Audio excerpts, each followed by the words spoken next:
Hello, good morning everyone. Here I am. So magluluto ako ng sa Bisaya pako. So in English, this is what we call this one, fiddlehead fern. So it can be big stibble fern. So together with the pork. So ikakat natin yung pork.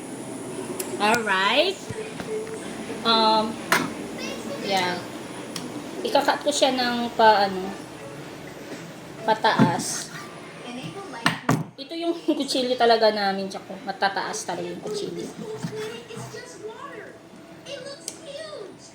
Yeah, ito yung ulamin namin for the lunch.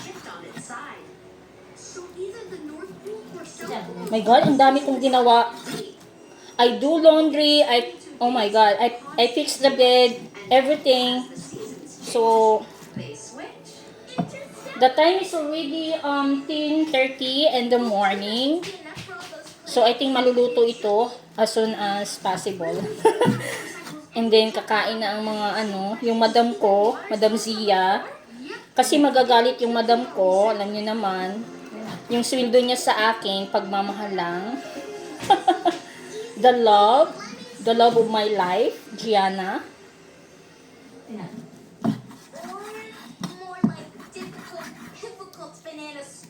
So kinakat ko lang talaga to ng pa-small.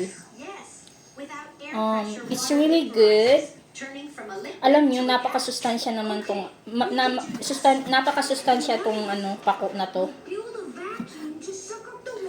Yeah.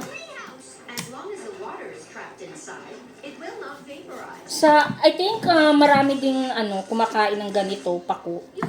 Alam niyo guys, dito sa province, more often talaga mga gulay.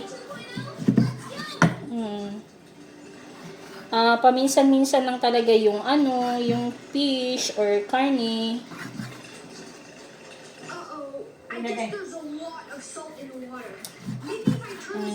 Yeah, nagtitipid yung nanay. So I think only this one. Hindi masyadong marami. Kasi para meron pang bukas. Masyado akong matipid when it comes to the food. Oh my God, pati pagkain tinitipid. Hindi naman. Yung on diet. Healthy balance, kumbaga. So, I think only this one. Mairot na ako dito, ma. Nakaigulay. Mo gani para sa the rest of the Alright, so lulutuin ko siya sa sa kahoy. You sure you'll be okay like this? Yeah.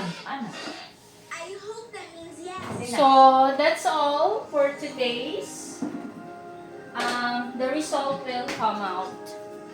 Bye!